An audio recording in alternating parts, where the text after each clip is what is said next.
Yes, Miss Bloor? I wanted to get you alone. You were right in what you said this morning. This damned murderer is one of us. I think I know which one. Really? Ever hear of the Lizzie Borden case? Old couple, killed with an axe in the middle of the morning. The only person who could have done it was the daughter. A respectable, middle-aged spinster. Incredible. So incredible they acquitted her but never found any other explanation. Then your answer to the problem is Miss Emily Brent? Tell you, the woman is mad as a hatter. Religious mad. She's the one and we must watch her. Really? I had formed the impression that your suspicions lay in a different quarter. Changed my mind and I'll tell you why. She's not scared, and she's the only one who isn't. Why? Because she knows quite well she's in no danger. We made some coffee. It's rather cold in here, isn't it? Hardly believe it when you think what a lovely day it was this morning. Yes. Are Captain Lombard and Roger still out? Yes, no boat will put out in this anyways.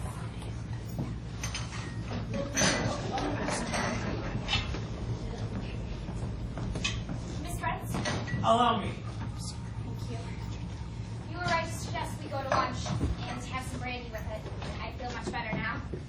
The court always for lunch. All the same, it's a nightmare. What are we going to do about it? We must hold an informal court of inquiry. We may at least be able to eliminate some innocent people. You haven't got a hunch of any kind, have you, Miss Claythorne? If Miss Claythorne suspects one of us three, that is a rather awkward question. I'm sure it isn't any of you three.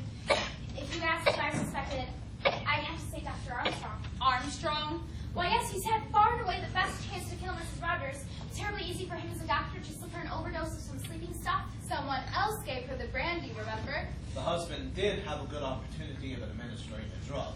It isn't Rogers. He hadn't the brains to fix his son, nor the money. Besides, you can see he's scared stiff.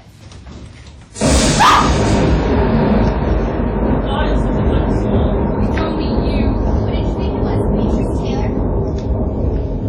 Not a hope to rescue until this dies down. Was that coffee? Yes. Good. I'm taking the coffee now, you see. Such restraint in the face of danger. It's nothing short of heroic. I do not, of course, profess to be a weather prophet, but I should think it unlikely that a boat could reach us, even if it knew of our flight, under 24 hours. Even if the wind drops, the sea still has to go down. They're awfully wet. Anybody a swimmer? Would it be possible to swim to the mainland? It's over a mile to the shore, and in this sea you'd be dashed to the rocks and drowned. Drowned. Drowned in the pond. Allow me, Miss Brent. After dinner nap.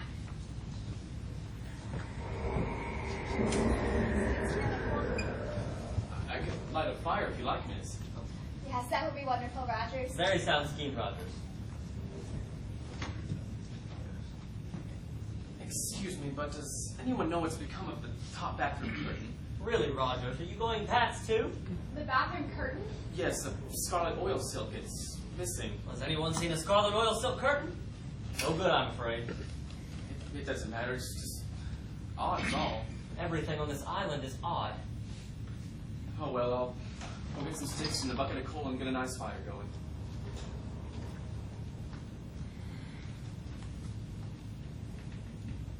You know, he was awfully wet. Maybe he'd like a cup of coffee. Rogers? Rogers? What's become of Armstrong? He went up to his room to rest. Well, someone's probably batted in one by now. I expect he has the good sense to bolt his door. Won't be so easy now that we're on our guard.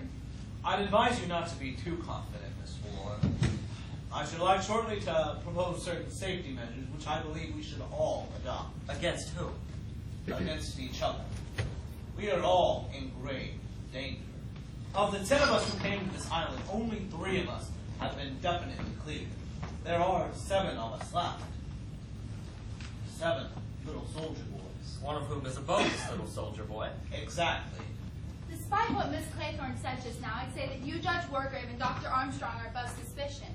He's a well-known doctor, and you're known all over America. Miss Flora, that proves nothing at all.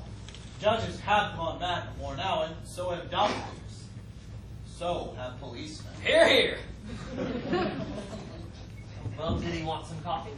No, he said he'd rather make himself a nice cup of tea. Do you think we ought to bring Dr. Armstrong up a cup? I'll take it up if you like. No, I'll take it. I want to change. Yes, you ought to. You'll catch a cold. I think the doctor might prefer to see me, Captain Lombard. He might not admit you. He might be afraid of your revolver. Yes, that revolver. Do go and change, please. What were you saying? I'd like to know why you bring a revolver down. It was supposed to be a nice little social You visit. do you? Well, I've been in a bit of a jam once or twice. I've gotten the habit of carrying a revolver. Comes in handy, don't you think? We don't carry them. And I don't think you're telling me the truth about this gun. What a damn suspicious woman you are, Glory. I know a fishy story when I hear one. If this is about that revolver, I'd like to hear it too. Well, I got a letter asking me to come down here to be the guest of Mr. and Mrs. Owen. It would be worth my while. The author said I'd got a reputation for being a good man in a tight place. There'd be a little bit of danger, but it'd be all right if I kept my eyes open. I'd never have fallen for that. Well, I did. I was bored.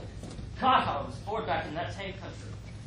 It was an intriguing proposition, you must admit. Too vague for my liking. Well, that was the whole charm. It aroused my curiosity. Curiosity killed the cat. Yes, quite. Do go and change, please. I'm going, my sweet. I'm going. The maternal instinct, I believe. Don't be ridiculous.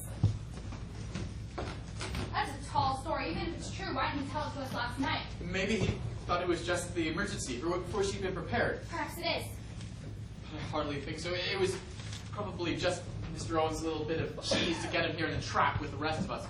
He probably knew him well enough to rely on his curiosity. If it's true he's a wrong one, that man, I wouldn't trust him a yard. Are you such a good judge of truth? We must get out of here. We must before it's too late. The one thing we must not do is give way to nerves, Doctor. Sorry. Case of physician killed thyself.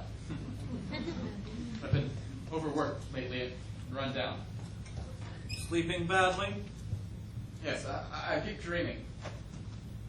Hospital operations. The knife at my throat.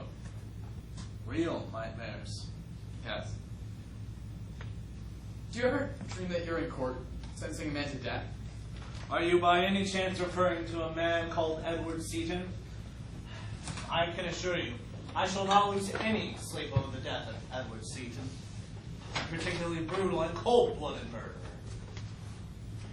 The jury liked him.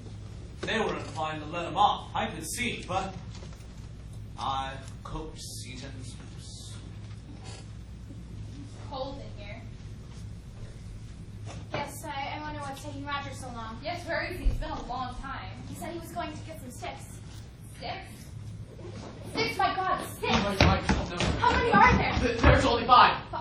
5. Roger!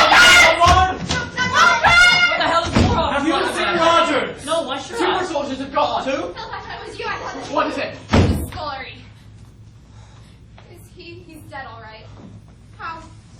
With an axe. Someone must have got him while he was bent over the wood pile. One chapter 7 happened. No, it's all right. Vera, it's all right. It's all right. It's all right. She'll be all right. What's next? Bees? Do they keep bees on the island? Well, that's the next verse, isn't it? 6 little soldier boys gathering a hive. A bumblebee stung one, and then there were 5. A bumblebee stung one. They all look pretty spry. Nothing wrong with any of them. My God, you don't think... Right? Behind a dark syringe. Modern bee sting. Well, she was sitting there. One of us. One of us. Which of us?